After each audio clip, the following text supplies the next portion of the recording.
Stéphane Boursieux, bonjour. Bonjour. Vous êtes DG de BSB, Burgundy School of Business, une des grandes écoles de management françaises.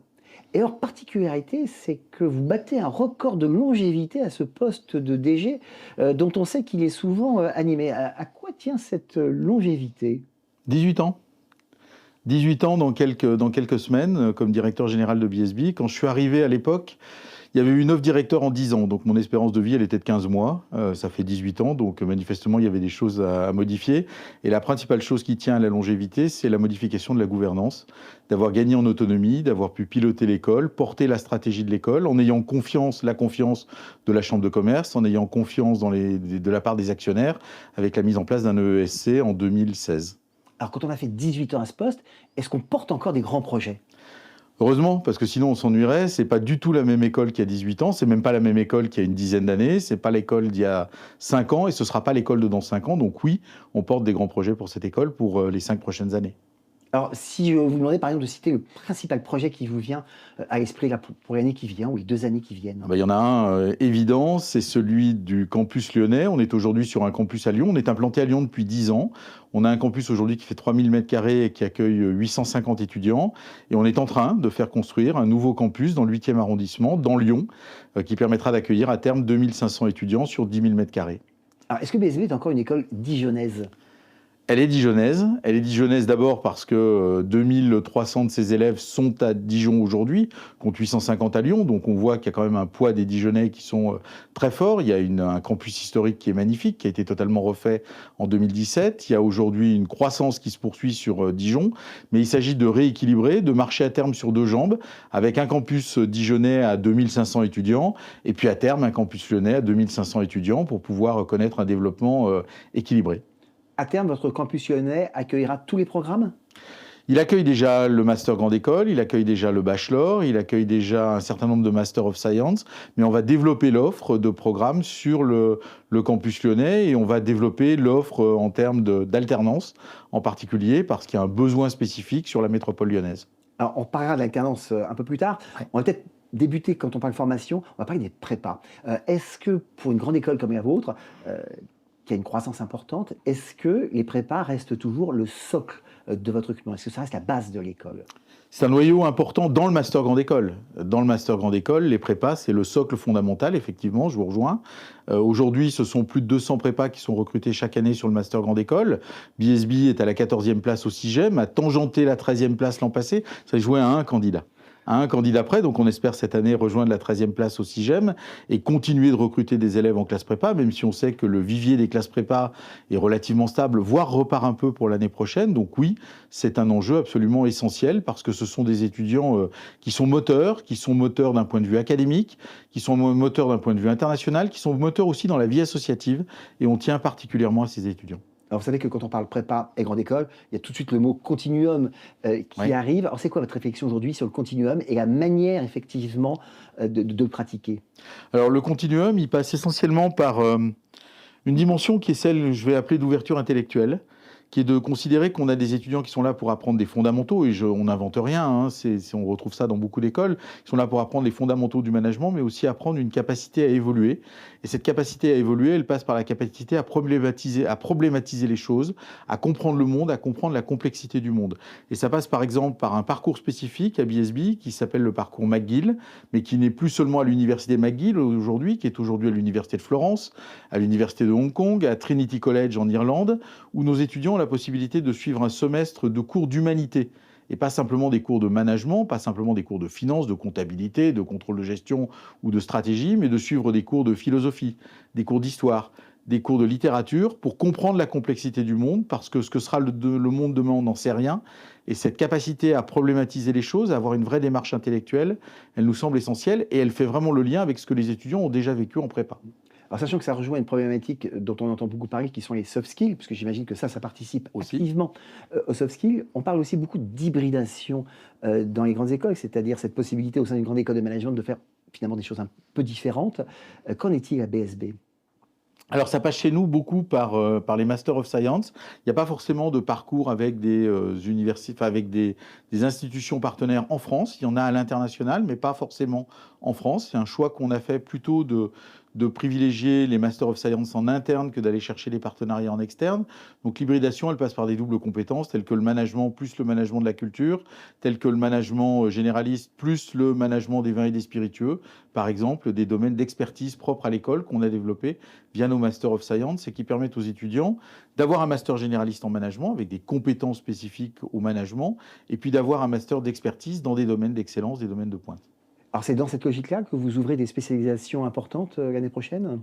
Sur Lyon, en particulier, on renforce notre portefeuille de spécialisation que l'on a développé sur Dijon historiquement, puisque le Master Grande École s'est développé historiquement très fortement à Dijon.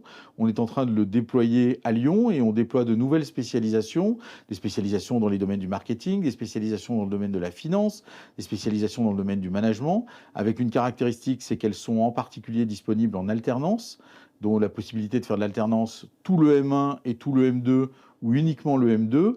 Et puis une spécialisation particulière à Lyon qu'on décide d'ouvrir à compter de cette année et qui sera donc en particulier disponible en Master 2 l'année prochaine autour du wine business, donc la possibilité de suivre une formation en alternance dans le management du vin. On avait déjà des spécialisations dans le management du vin, mais sous la forme de Master of Science qui n'étaient pas ouverts à l'alternance. Là, on ouvre la possibilité à l'alternance. Parce qu'effectivement, au sein de BSB, je crois que c'est à Dijon, vous avez une winery. On a une School of Wine and Spirit Business, une école dédiée au management des vins et spiritueux, qui est une école en soi, sur laquelle les élèves peuvent faire des Master of Science, c'est-à-dire une année complète dédiée au management des vins et spiritueux, en temps plein, en anglais. Ce qui nous manquait, c'était une spécialisation en alternance, en français. Et pourquoi à Lyon plutôt qu'à Dijon? Pour des raisons simplement logistiques. C'est quand on est en alternance, on est en école et en entreprise de manière alternée. Et la caractéristique de Lyon, c'est que c'est un hub qui permet de faire son alternance à Bordeaux, qui permet de faire son alternance à Cahors, qui permet de faire son alternance à Béziers, qui permet de faire son alternance en France entière. Ah, puisque vous parlez d'alternance, l'alternance, l'apprentissage, c'est quelque chose dans lequel BSB s'est engagé depuis longtemps? 1994. Bien avant les mesures gouvernementales qui ont Bien aidé. avant les mesures gouvernementales, à une époque où l'alternance n'était pas forcément bien vue. On a fait partie, ça a été d'abord l'ESSEC, puis quelques écoles en 1994 se sont lancées dans l'alternance. Alors depuis, ça s'est fortement développé. Et puis, soyons honnêtes, ça a accéléré avec les mesures du gouvernement, à la fois les mesures de financement de l'alternance, puis le quoi qu'il en coûte pour les entreprises, qui ont fait qu'aujourd'hui, on a plus de 1000 alternants et que c'est une activité qui évidemment se développe et qui est pertinente pour les entreprises. D'abord en termes pédagogiques. Souvent, on réduit l'alternance à la dimension financière en disant l'alternance permet de financer les études et puis d'avoir un salaire. C'est vrai. Et c'est une bonne chose pour les étudiants qui en bénéficient. Mais je crois que la première chose, c'est que l'alternance, c'est aussi une vraie modalité pédagogique. Elle doit être pensée en tant que telle. C'est une modalité qui est exigeante parce qu'il faut être à la fois investi dans l'entreprise et investi dans ses études. Et c'est peut-être pas un hasard si, sur les 10 dernières années, 8 des majors de promotion étaient des alternants. Enfin, non, des alternantes. Voilà. Bon. Régulièrement, les grandes écoles de management, le monde auquel vous appartenez, nous annoncent des plans stratégiques ambitieux et une sorte de course à la taille. Comment se situe BSB dans cette course? Parce que c'est vrai qu'on ne vous entend pas parler de rapprochement soit avec une autre école, soit avec un autre établissement international. Vous l'avez dit, vous avez plutôt privilégié des partenariats au sein de votre MSI, pas de campus à l'étranger. Alors comment ça se passe pour une école comme la vôtre? Alors, il y a une taille critique, il y a une taille minimum pour exister. Il y a une taille minimum et il s'agit en permanence d'évoluer en fonction de cette taille critique qui est imposée par les accréditations pour des raisons de taille de corps professoral, d'équipe de recherche, de capacité de développement à l'international, de capacité de rayonnement à l'international. Je vous coupe Stéphane, puisque vous avez parlé d'accréditation, qu'est-ce qui vous manque aujourd'hui? Rien. L'école est accréditée QUIS, elle est accréditée CSB, depuis l'an passé elle est accréditée AMBA. Ça fait donc 3 grandes accréditations. La triple couronne, on va s'arrêter là. Il n'y aura pas la quadruple couronne. Enfin, en tout cas, j'espère pas, parce que c'est lourd à porter, ces accréditations. C'est extrêmement utile. C'est un vrai levier de développement international, mais ça revient tous les ans. Alors, l'avantage que ça a, c'est que c'est un vrai levier d'amélioration continue, parce que quasiment tous les ans, on est soit avec une accréditation nationale à passer, soit une accréditation internationale. Ah, vous parliez de taille critique. Donc il y a une taille critique qui est quelque part imposée par ces accréditations internationales pour avoir des équipes de recherche qui soient de taille suffisante, pour avoir des équipes pédagogiques de taille suffisante. Donc il faut atteindre cette taille critique. Comment est-ce qu'on le fait? On a choisi de ne pas fusionner avec d'autres écoles et on reste sur ce modèle qui est un modèle d'indépendance. On croit fortement dans notre capacité à nous développer par nous-mêmes grâce à la gouvernance que j'évoquais tout à l'heure, qui nous a donné des moyens financiers importants qui nous permettent d'investir et de nous développer. Donc ce développement, il passe par quoi? Par le fait qu'aujourd'hui, Dijon, le campus de Dijon ne suffit pas. ne suffit pas en termes de taille et qu'il a fallu choisir le développement sur un deuxième endroit. Alors on aurait pu aller, vous évoquiez les campus à l'international, on aurait pu aller à Tanger, à Casablanca, à Shanghai ou que sais-je encore. Et ça n'a pas toujours été des réussites pour les autres. Et ça n'a pas toujours été des réussites. Et on s'est dit qu'il y avait d'abord un potentiel à adresser en France. Beaucoup d'écoles ont choisi Paris. On pense que Paris, je vais parler un peu comme un professeur de stratégie que je suis, c'est un océan rouge. C'est-à-dire qu'il y a trop de monde aujourd'hui par rapport à la capacité parisienne. Et puis le deuxième élément, c'est que l'immobilier parisien, ça j'apprends rien à personne, coûte particulièrement cher. Donc partant de cette réflexion-là, on s'est dit, si tout le monde va à Paris, où est-ce qu'on peut aller où il y a moins de monde et où il y a peut-être un potentiel important? On est convaincu depuis 10 ans que ce potentiel, il existe à Lyon. Il existe fortement à Lyon, c'est la deuxième métropole nationale, c'est la deuxième région de France, Rhône-Alpes. C'est une dynamique extrêmement pertinente, c'est 5% de croissance par an. Et donc ça nous a été, on a considéré que c'était le lieu où il fallait qu'on investisse il y a 10 ans. Et puis là, on a décidé de remettre une pièce dans le jukebox, de réinvestir en créant un campus de 10 000 m² pour avoir 2500 étudiants à terme. Et là, pouvoir atteindre la taille critique dont nous avons besoin. Alors vous avez un campus à Lyon, vous avez emménagé il n'y a pas si longtemps que ça. Ouais. Vous aviez vu trop petit? Je dirais qu'on n'avait pas vu aussi grand trop vite. C'est-à-dire qu'on ne s'attendait pas à grandir aussi rapidement. On avait 3000 m² pour pouvoir accueillir entre 800 et 1000 étudiants. Quand on a pris ce campus, c'était en 2020. On s'était dit, on est tranquille pour les 7-8 prochaines années. La réalité, c'est que dès 2022, on était à 800 étudiants et là, on est à 850. Et que si on veut grandir, il faut avoir une capacité supplémentaire d'accueil et dans d'excellentes conditions. Donc, on a choisi de construire un nouveau campus pour accueillir 2500 étudiants. Alors, on a parlé des campus à l'étranger et cette dimension internationale. Si vous n'avez pas de campus à l'étranger ou de gros accords de partenariat, comment vos étudiants trouvent-ils cette dimension internationale? Alors, on a choisi de ne pas avoir de campus à l'étranger. C'est un choix et je respecte le choix de mes collègues, mais je ne suis pas convaincu de ce modèle. Je ne suis pas convaincu de ce modèle parce qu'un campus BSB à l'étranger ou un campus d'une autre école française à l'étranger, c'est juste le moyen de répliquer l'école en question sur un campus à l'étranger et je ne suis pas convaincu que ce soit ça l'exposition internationale. L'exposition internationale, c'est quand les étudiants ne sont pas entre eux, c'est quand ils sont mêlés à des cultures différentes, quand ils sont mêlés à des étudiants d'origine différente, quand ils sont mêlés à des établissements différents. Donc notre modèle, c'est plutôt avec 230 universités partenaires, ce qui est beaucoup à l'échelle d'une école comme la nôtre. On est une des écoles qui a le plus d'établissements partenaires, dont 70% d'établissements accrédités, donc une excellente qualité d'établissements partenaires, pour envoyer tous nos élèves à l'international par petits groupes.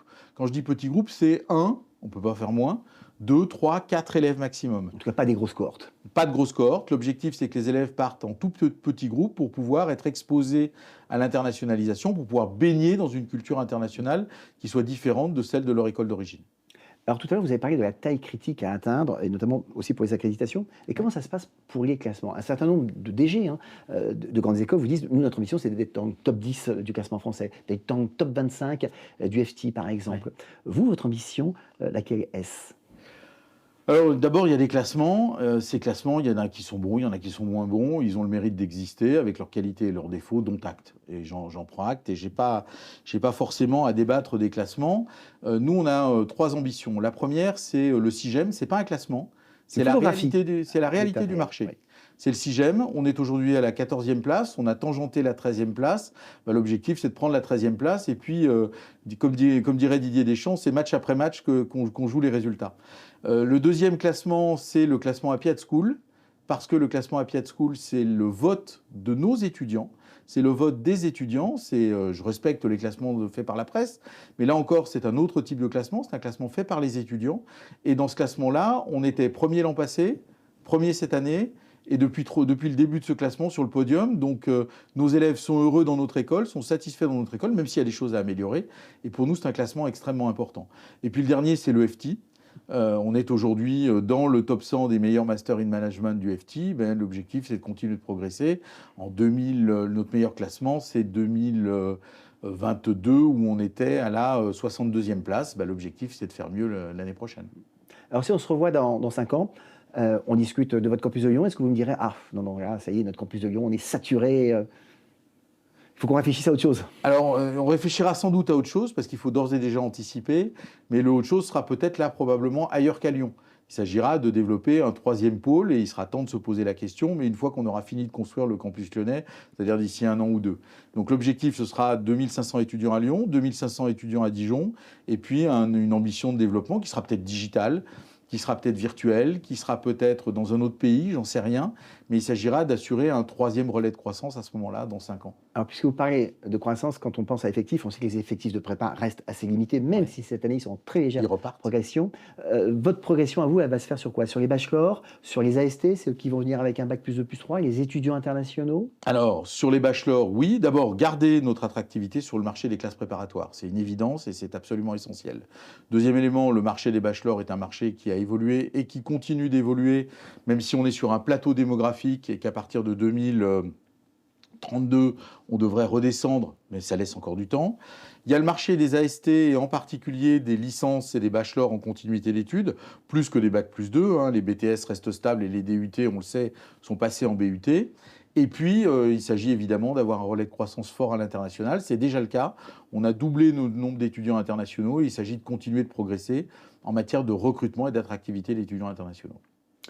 Stéphane Boursieux, merci pour cet échange. Merci.